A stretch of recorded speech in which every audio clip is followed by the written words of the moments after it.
Live cities की night bulletin दिन भर बिहार में आपका स्वागत है। मैं गरिमा भारती। सबसे पहले आज की सुर्खियों पर एक नजर। बिहार कैबिनेट में 18 प्रस्ताव मंजूर। टेक्सटाइल नीति 2022 को मिली स्वीकृति। टेक्सटाइल नीति 2022 की मंजूरी से मंत्री शाहनवाज हुसैन खुश। सीएम नीतीश को दी बधाई। आरजेडी से मीशा भारती और फैयाज अहमद का नाम फाइनल।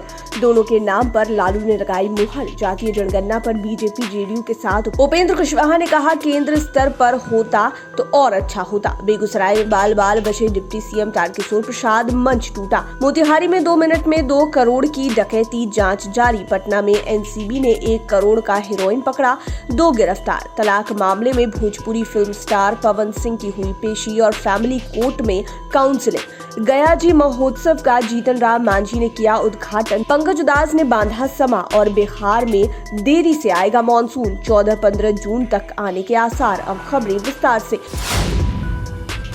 मुख्यमंत्री नीतीश कुमार के नेतृत्व में कैबिनेट की बैठक हुई। बैठक में कुल 18 प्रस्तावों पर मुहर लगी।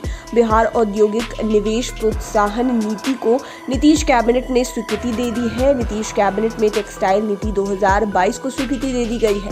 बिहार को टेक्सटाइल हब बनाने की नींव सरकार ने रख दी है। साथ ही चमड़े के बनने वाले सामान के निर्माण नीति 2022 को भी स्वीकृति मिल गई है। बिहार में पूर्ण शराबबंदी लागू है और शराबबंदी को सशक्त करने के लिए नीतीश सरकार ने 50 करोड़ रुपए की स्वीकृति दी है। Breath analyser, drone, motor boat, hand held scanner आदि की खरीदारी की जाएगी। अब राष्ट्रीय स्तर के आईआईटी और एनआईटी की ओर से इंजीनियरिंग कॉलेजों में शिक्षकों की गुणवत्तापूर्ण पठन पाठन की क्षमता का विकास किया जाएगा। कैबिनेट बैठक में बिहार टेक्सटाइल और लेदर पॉलिसी 2022 को मंजूरी मिलने पर खुशी जाहिर करते हुए उद्योग मंत्री सैयद शाहनवाज हुसैन ने कहा कि राज्य में टेक्सटाइल और लेदर उद्योग को बढ़ावा देने के लिए हमने देश की सबसे बेहतर पॉलिसी तैयार की है। इस पॉलिसी के तहत पूंजीगत अनुदान, रोजगार अनुदान, विद्युत अनुदान, फ्रेट अनुदान, पेटेंट अनुदान समेत कई तरह की इंसेंटिव का प्रावधान किया गया है, जिससे देश भर के टेक्सटाइल और लेदर उद्योग से जुड़े कारोबारियों, उद्योगपतियों को बिहार में उद्योग लगाने के लिए प्रोत्साहन मिलेगा और बिहार देश का टेक्सटाइल और लेदर उद्योगों का हब बनेगा। शाहनवाज हुसैन ने कहा कि बिहार के सीएम नीतीश कुमार का हार्दिक आभार है कि उनकी अध्यक्षता में हुई कैबिनेट बैठक में बिहार टेक्सटाइल और लेदर पॉलिसी 2022 को स्वीकृति मिली है।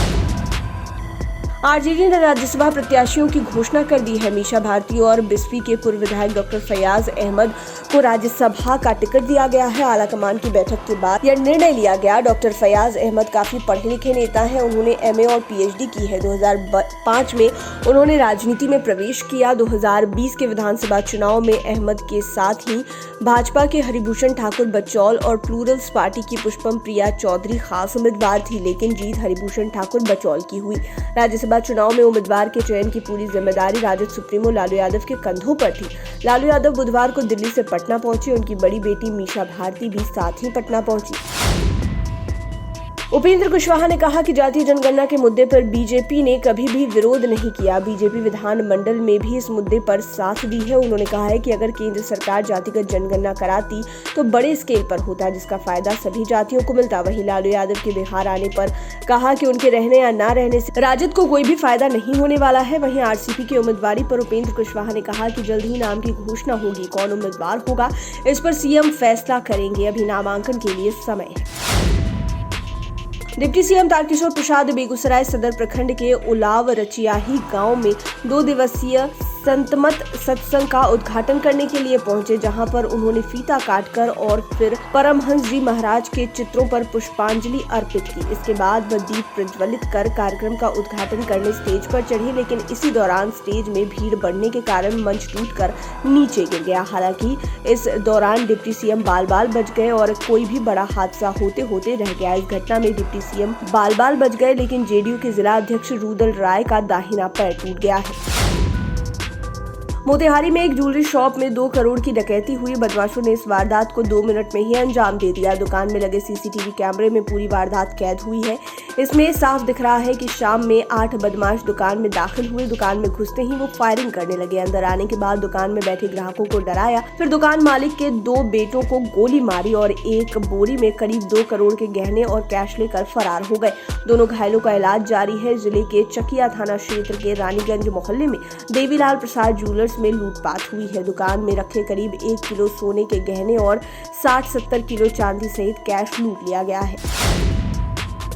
पटना के अगमकुआं थाना स्थित शीतला कॉलोनी के धनकी मोड़ के एक किराए के मकान में एनसीबी जोनल यूनिट ने कार्रवाई करते हुए 2 अपराधियों को गिरफ्तार किया है। साथ ही 620 ग्राम हेरोइन, ब्राउन कलर का dry powder, chemical 1.130 kilogram, light brown colour का क्रस्ट स्टोन 870 ग्राम, डीप ब्राउन स्टोन पाउडर 580 ग्राम भी जब्त किया गया है। एनसीबी ने गुप्त सूचना के आधार पर कार्रवाई करते हुए शीतला कॉलोनी स्थित बबलू शाह के किराए के मकान में छापेमारी की। शीतला कॉलोनी निवासी राजेंद्र प्रसाद के पुत्र बबलू शाह उर्फ बबलू डेंजर एवं गाजीपुर के बमुआ निवासी स्वर्गीय मुखलाल के पुत्र प्रमोद कुमार को गिरफ्तार किया गया है। भोजपुरी फिल्मों के सुपरस्टार पवन सिंह अपनी दूसरी पत्नी ज्योति सिंह से तलाक लेने के लिए आरा के फैमिली कोर्ट पहुंचे। दूसरी पत्नी से तलाक प्रकरण को लेकर पवन सिंह की गुरुवार को पेशी हुई। पवन सिंह और ज्योति सिंह ने न्यायाधीश के समक्ष अपनी अपनी बातें रखी। इस दौरान पवन सिंह और ज्योति सिंह कड़ी सुरक्षा के बीच कोर्ट परिसर में दिखे। कोर्ट में पेशी के दौरान जज ने दोनों को अपने चैम्बर में थोड़ी देर बिठाकर काउंसलिंग भी की। इसके बाद दोनों कोर्ट से रवाना हो गए। पवन सिंह के अधिवक्ता ने बताया कि काउंसलिंग के दौरान प्रधान न्यायाधीश से पवन सिंह ने कहा कि मैं अपनी पत्नी को रखने को हरगिज तैयार नहीं हूं। वहीं पवन सिंह की पत्नी ज्योति सिंह ने कहा कि हम रहने को तैयार नहीं है, लेकिन मेरे जान का भी खतरा है। मुझे इस बात का डर है कि कहीं पहली पत्नी जैसा मेरा हाल भी ना हो जाए। गया में पहली बार आयोजित गया जी महोत्सव का उद्घाटन पूर्व सीएम जीतन राम मांझी ने किया। 3 दिनों तक चलने वाले इस महोत्सव के लिए जिले के हिंदोली फील्ड मैदान में आयोजन किया गया है। समारोह में भजन सम्राट अनूप जलोटा और हास्य कवि एहसान कुरैशी ने भी अपनी आवाज से समा बांधा। वहीं जीतन राम मांझी ने गया जी महोत्सव के आयोजन के लिए गया नगर निगम को धन्यवाद दिया। उन्होंने कहा कि गया नगर निगम द्वारा बहुत ही अलौकिक काम किया गया है। गया को सुंदर और स्वस्थ रखना बहुत आवश्यक है। मांझी ने कहा कि गया का अतीत और इतिहास बहुत सुंदर रहा है। अगर इसके अतीत और इतिहास को कायम रखना है और गया को सुंदर बनाना है तो यहाँ के आमजन का सहयोग बहुत जरूरी है। बिहार में मानसून आने में अब देरी होगी। इसमें 2 से 4 दिन की देरी हो सकती है। इसका बड़ा कारण केरल में मानसून के सेट नहीं होने का है। मौसम विभाग के मुताबिक अभी मानसून साउथ वेस्ट अरेबियन समुद्र के कुछ भाग में पहुंचा है। मौसम विभाग की माने तो मानसून के केरल तक पहुंचने में 4 दिन की देरी हो जाएगी। मौसम विभाग का पूर्वानुमान 27 मई तक मानसून के केरल में फिक्स होगा। मौसम विभाग से जुड़े अधिकारियों का कहना है कि इस बार 4 दिनों की देरी मानसून में शिफ्ट होने में लग सकती है। ऐसे में बिहार में 2 से 4 दिन की देरी हो सकती है। बिहार में मानसून को लेकर 13 से लेकर 15 जून के बीच का समय फिक्स है। लाइव सिटीज की नाइट बुलेटिन में फिलहाल इतना ही। खबरों की दुनिया में बने रहने के लिए हमारे चैनल को सब्सक्राइब करें। वीडियो फेसबुक पर देख रहे हैं तो पेज को लाइक करें। आप हमें ट्विटर पर भी फॉलो कर सकते हैं। धन्यवाद।